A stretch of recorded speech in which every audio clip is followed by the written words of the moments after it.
Bonjour à tous, j'espère que vous allez bien. Aujourd'hui, nous allons travailler sur les pronoms personnels. On en a déjà vu quelques-uns il y a une semaine ou deux. Ce sont les pronoms personnels il et il avec un S, elle et elle avec un S. Oh, je vous avais dit à ce moment-là qu'il en existait d'autres et aujourd'hui, nous allons donc tous les découvrir ensemble. Ce que je vous propose, si c'est possible, c'est que vous imprimiez les petites images que je vous ai envoyées par mail. Si vous ne pouvez pas les imprimer, c'est pas grave, vous pouvez juste les laisser à l'écran devant vous pendant que vous regardez la vidéo. Donc ça veut dire peut-être avoir deux écrans, si c'est possible, pour pouvoir observer les images en même temps que vous écoutez la vidéo. Voilà, à tout de suite avec nos petites images.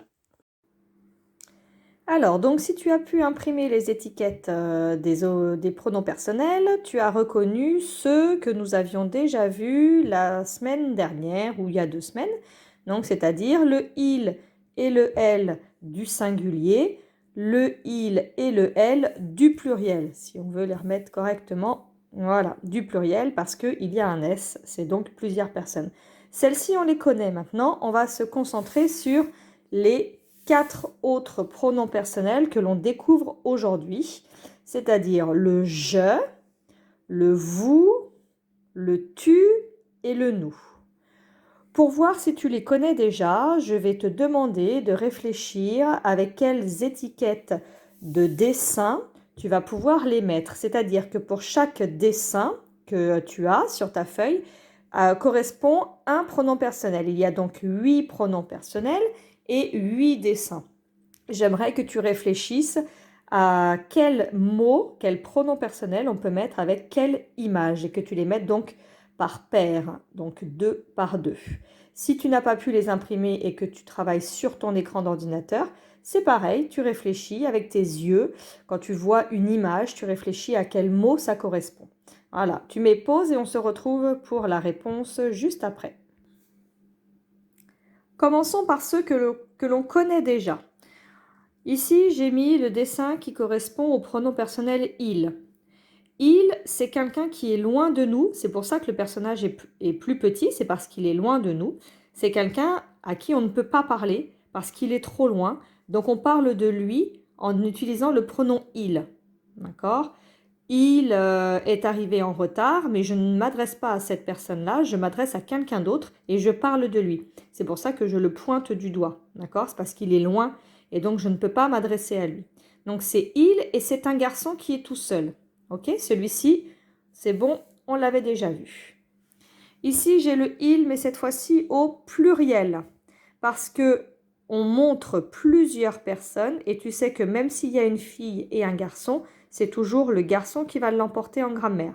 Donc il, ce sont plusieurs personnes qui sont loin, je ne peux pas leur parler, mais je peux parler d'eux, je peux raconter quelque chose à propos d'eux. Par exemple, ils se promènent, mais je ne leur parle pas, ils sont trop loin. C'est pour ça qu'ils sont tout petits. D'accord ?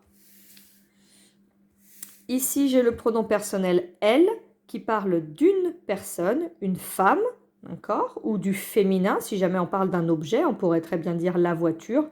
Elle est en panne, d'accord. Donc, elle est loin, on ne peut pas lui adresser la parole à elle, encore moins à une voiture. Donc, c'est une femme toute seule qui est loin, d'accord, et à qui on ne peut pas s'adresser parce qu'elle est trop loin. Ce n'était pas à elle qu'on parle.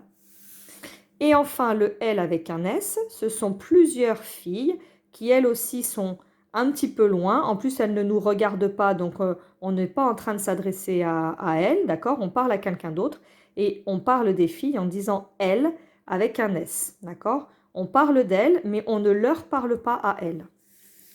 C'est ce qui va changer un petit peu avec les autres pronoms personnels. Par exemple, avec je.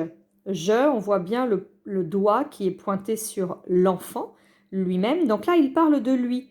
Et quand on parle de nous, quand on raconte quelque chose à propos de nous, on utilise le pronom personnel je. Donc là, vous parlez de vous. Donc il se montre lui, il est tout seul et il parle de lui. Donc il dit je. Ici, c'est différent aussi des autres, de il et de elle, c'est que la personne, elle est en face de lui, elle le regarde et donc il lui parle directement. Et il lui dit tu. Quand vous parlez à une personne qui vous écoute et qui vous entend, vous utilisez le pronom personnel tu. Vous vous adressez à la personne, ce qui est très différent de celui qu'on montrait du doigt tout à l'heure, mais qui ne nous écoutait pas, qui ne nous entendait pas, qui était trop loin. Donc ça, c'est le tu. Ensuite, il nous reste le nous et le vous. Le nous, si vous regardez bien, c'est le personnage qu'on a depuis le début avec ses amis ou sa famille autour de lui.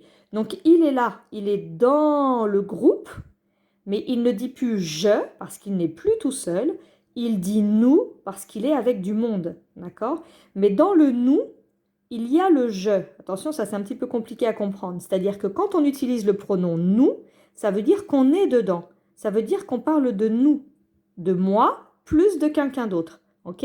Nous, c'est moi plus d'autres personnes autour de nous. Par exemple, nous partons en vacances, c'est moi et ma famille. D'accord?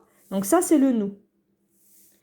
Et dans le vous, eh bien, ce sont des personnes qui nous regardent, qui nous entendent, qui nous voient et à qui je peux m'adresser.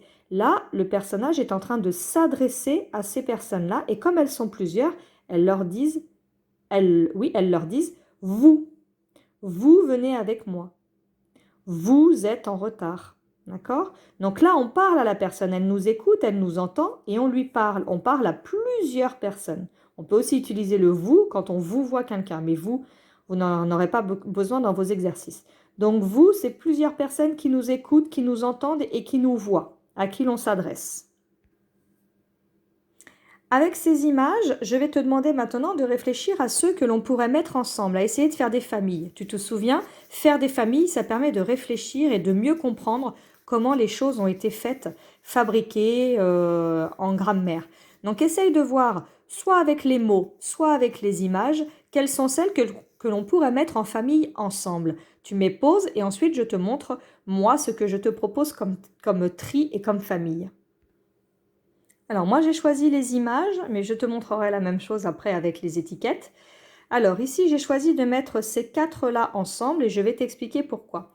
Dans ces quatre pronoms personnels, on ne parle que d'une seule personne. Ici je ne parle que de moi, je et je suis tout seul. Ici je ne parle que de cette personne-là, même si sur le dessin il y a deux personnes, je ne parle que de cette personne-là et je lui dis tu. Elle est donc toute seule, je ne parle que de elle. Dans cette étiquette, je ne parle que d'une seule personne, même s'il y en a un qui le montre du doigt, je parle de lui et c'est le pronom il. Il est donc tout seul. Ici, j'ai une dame toute seule, je vais donc utiliser le pronom personnel elle, et là encore, c'est une personne qui est toute seule, même si on la montre du doigt pour comprendre de qui on parle, elle est toute seule, on ne parle que de elle. Voilà ce que ça donne avec les étiquettes. Je, tu, il et elle ne parlent que d'une seule personne. On dira donc que ce sont les pronoms personnels du singulier. Je te rappelle que singulier, ça veut dire une seule personne en grammaire. Ensuite, tu l'auras peut-être deviné, j'ai mis ensemble les images qui correspondent à plusieurs personnes. Dans ces quatre images, on parle de plusieurs personnes. Ici, les filles sont plusieurs, on va utiliser le pronom personnel elle. Ici, nous sommes plusieurs, nous allons utiliser le pronom personnel nous. Ici, ils sont plusieurs, on va donc utiliser vous parce qu'on les voit. Ici, et qu'on leur parle. Ici, on va utiliser le pronom personnel ils parce qu'ils sont plusieurs. D'accord? Mais comme ils ne nous entendent pas, on ne parle pas, on ne leur dit pas vous, on leur dit ils. Tu as donc remarqué que cette famille, c'était la famille des personnages qui sont plusieurs. Les voilà donc en écriture, nous, vous, il et elle. On va dire en grammaire que ce sont les pronoms personnels du pluriel. Et on remarquera même que tous les quatre se terminent par le S du pluriel. Peut-être l'avais-tu remarqué. Voilà, nous, vous, il et elle sont les pronoms personnels qui s'adressent à plusieurs personnes, qui sont donc au pluriel. C'est donc avec ces 8 pronoms personnels que le verbe va s'amuser à se déguiser à chaque fois d'une façon différente, c'est-à-dire qu'il va changer d'écriture. on va dire, de déguisement pour l'instant, pour t'aider à comprendre.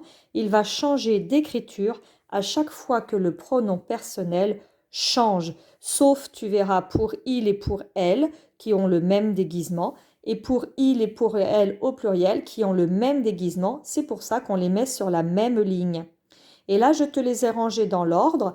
Ici, tu as les 4 pronoms personnels du singulier. Ici, tu as les 4 pronoms personnels du pluriel. Et la dernière chose qu'il faut que tu retiennes, c'est qu'ils sont rangés dans l'ordre où on a l'habitude d'écrire les verbes. C'est-à-dire que je est toujours en premier. On dit que c'est le premier pronom personnel. Tu es toujours en deuxième. On dit que c'est le deuxième pronom personnel. Il et elle sont à la troisième position. On dit que c'est le troisième pronom personnel du singulier. Ici, ce sont les 3 premières lignes du singulier. Lui, on dit que c'est le premier pronom personnel du pluriel, le deuxième pronom personnel du pluriel et les troisièmes pronoms personnels du pluriel. Pour l'instant, ça fait peut-être beaucoup d'informations, mais on en reparlera régulièrement, ne t'inquiète pas. Voilà, j'espère que tu as compris un petit peu comment fonctionnaient les pronoms personnels sujets. Je te propose maintenant de vérifier que tu as compris en faisant les exercices que je t'ai envoyés, les fiches d'exercices que je t'ai envoyées, ou en faisant les exercices sur Internet. Tu as le choix si tu ne peux pas imprimer de feuilles. Voilà, je te souhaite bon courage, gros bisous et à bientôt.